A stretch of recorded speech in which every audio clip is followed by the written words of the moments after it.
Oprah's Book Club, Bridge of Sighs by Richard Russo. Oprah's Book Club, Bridge of Sighs by Richard Russo, Berman Court.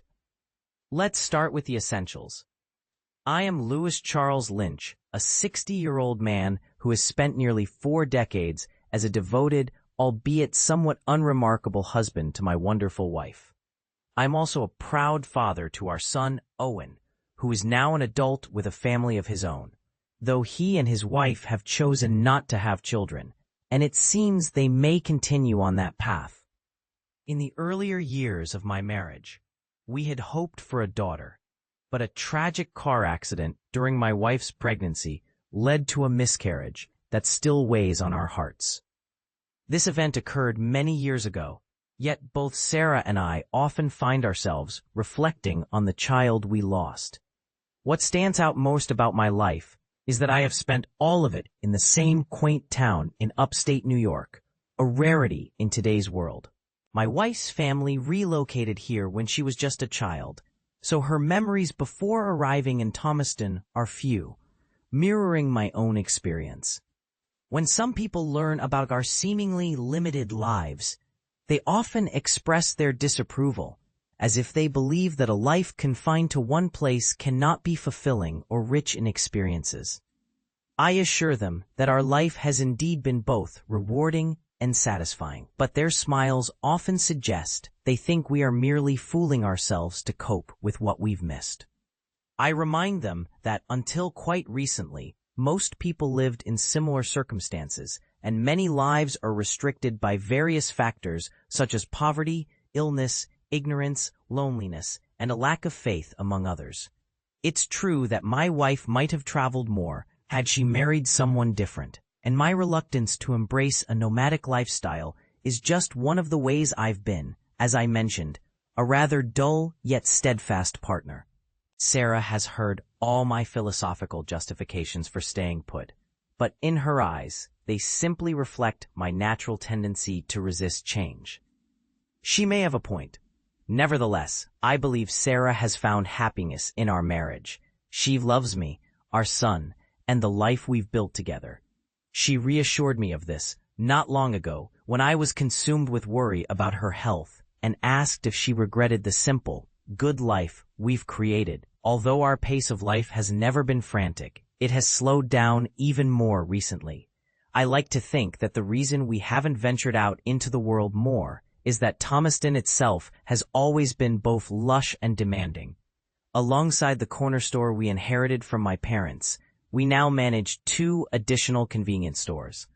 My son humorously refers to these as the Lynch Empire, and while the responsibilities of running them are not overwhelming, they are indeed relentless and time-consuming. Each store feels like a pet that refuses to be trained and resents being left unattended.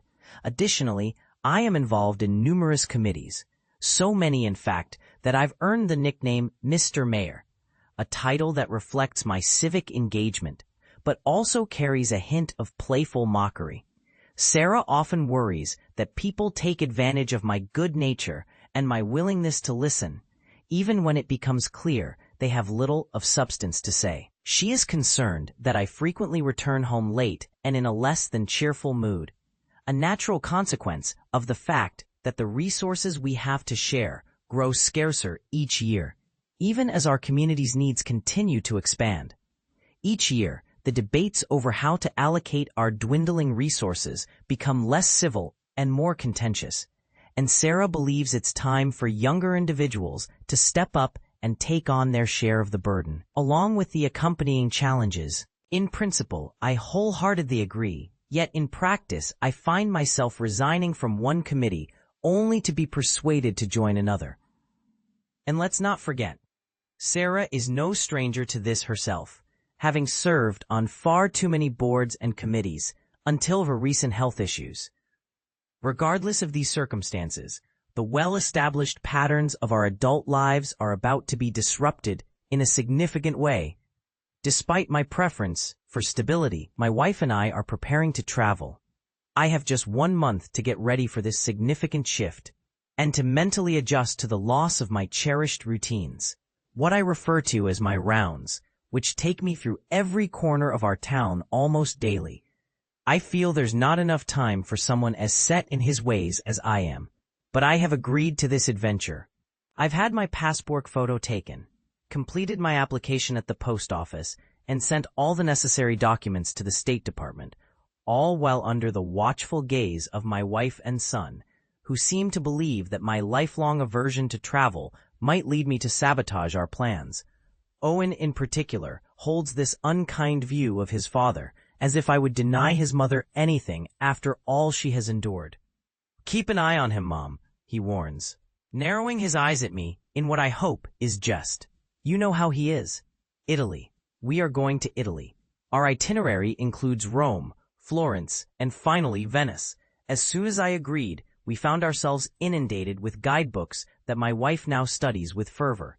Acqua Alta, she mentioned last night, after finally turning off the light, her voice soft and close in the darkness. She took my hand and squeezed it under the covers. "In Venice, there's something called Acqua Alta, high water." "How high?" I asked. "The Gaia's flood." "What's a calle?" If you'd read a bit, you'd know that streets in Italy are called calles. "How many of us really need to know that?" I replied. "You'll be there, right? I'm not going alone, am I?" "When the Acqua Alta is severe, all of St. Mark's is underwater." "The entire church?" I asked. "How tall is it?" She let out a loud sigh. "St. Mark's isn't a church. It's a plaza, the Plaza of San Marco. Do you need me to explain what a plaza is?" Truth be told, I was aware that calles were streets and didn't really need an explanation of Acqua Alta either. However, my feigned ignorance about all things Italian has turned into a playful game between us, one we both find amusing. "We might need boots," my wife suggested. "We have boots, rubber boots, Acqua Alta boots. They sound a siren." "If you don't have the right boots, they sound a siren?" She playfully kicked me under the covers. "To warn you that the high water is coming, so you'll wear your boots." "Oh, Liz like this." "Venetians. Maybe I'll just sit in the car and wait for the water to go down." Another kick. "No cars." "Right, no cars." "Lou?" "No cars," I repeated. "Got it. Calles where streets should be. No cars in the calles, not a single one." We haven't heard back from Bobby, our old friend, our third companion from high school, who has long since departed from our lives. She didn't need to tell me we hadn't received a response. Maybe he's moved. Perhaps he no longer lives in Venice. Maybe he'd prefer not to see us. Why? Why wouldn't he want to see us? I could sense my wife shrugging in the dark, and I felt our playful banter beginning to falter. "How's your story coming along?" "Good," I replied. "I've already been born. A chronological approach seems best, don't you think?" "I thought you were writing a history of Thomaston," she said. "Thomaston is part of it, but so am I." "What about me?" she asked, taking my hand once more. "Not yet. I'm still just a baby." "You're still downstate, out of sight, out of mind. You could lie. You could say I live next door. That way we'd always be together." She was playful again now. "I'll consider it," I said. "But the people who actually live next door are the issue. I'd have to evict them." "I wouldn't want you to do that." "It is tempting to lie, though," I confessed. "About what?" She yawned, and I knew she'd be asleep and snoring peacefully in just a minute or two. "Everything." "Lou?" "What?" "Promise me you won't let it become an obsession." "It's true. I have a tendency toward obsession." "It won't be," I assured her. However, I'm not the only reason my wife is cautious about obsession. Her father, who taught English at the local high school, spent his summers working on a novel that ultimately grew to over 1,000 single-spaced pages, with no conclusion in sight. I, on the other hand, am drawn to shorter narratives. Recently, I've been captivated by obituaries. Saying what? My wife finds it troubling that I read them with my morning coffee, heading straight to that section of the newspaper. But turning 60 tends to shift one's perspective, doesn't it? Death isn't an obsession. It's simply a part of life. Just last month, I read about the death of a man whose life had been intertwined with mine since childhood, another victim of a car accident. I tucked the obituary into the envelope containing my letter to my wife, which announced our upcoming travels to our old friend Bobby, who will surely remember him. I believe obituaries are less about death and more about the peculiar shapes that life takes, the patterns that death allows us to discern. At 60, these patterns hold significant meaning. I'm thinking 50 pages should suffice, 100 at most, and I've already come up with a title, The Dullest Story Ever Told. When she didn't respond, I glanced over and noticed her breathing had become steady, her eyes closed, lids fluttering. It's entirely possible that Bobby might prefer not to see us, his oldest friends. Not everyone, as Sarah reminds me, cherishes the past as I do. Not everyone dwells on it, as she likely means. Not everyone loves it, is troubled by it, or brings it up in conversation without a proper segue. Had I completed my university degree, as my mother desperately wished, it would have been in history, which might have provided me with ample justification for my inclination to look back. However, Bobby, having left our town, state, and country at 18, may have little desire to revisit those memories. After living across Europe, he might have all but forgotten those he left behind. I can joke about my life being the dullest story ever told.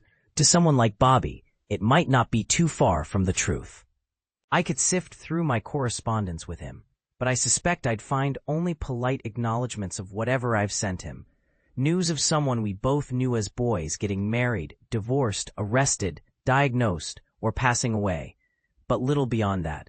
His replies to my updates would likely lack any requests for further details, no inquiries about whether I still hear from so-and-so. Still, I'm confident that Bobby would be pleased to see us, that my wife and I haven't become insignificant to him. Why not admit it? Lately, he has been very much on my mind. Oprah's August Book Club, Bridge of Sighs by Richard Russo. Excerpt discussion. Oprah Winfrey's latest book club pick is stirring up anticipation. She has selected Richard Russo's acclaimed novel, Bridge of Sighs, for her August reading list. But here's where it gets controversial. Her choice always sparks lively discussion among fans and critics alike, as her influence can turn a lesser-known book into an instant bestseller. Curious to see what makes this book so compelling? We've included a fresh, unabridged excerpt from the very first chapter to give you a taste of Russo's storytelling magic. In this excerpt from Bridge of Sighs, published in 2007 by Richard Russo and shared here with permission from Vintage, a division of Penguin Random House LLC, we glimpse into a world filled with complex characters and rich emotional depth. Keep in mind, no part of this snippet can be reproduced or shared elsewhere without explicit permission from the publisher. It's meant to entice and inspire you to dive into the full story. And this is the part most people might overlook. Oprah's selection process is more than just picking a good book. It's about connecting to themes that resonate deeply, sparking conversations that matter. So, what do you think? Does her latest pick deserve the hype? Will you be reading Bridge of Sighs this August? Share your thoughts below and join in the discussion about the power of literature to shape perspectives and foster community.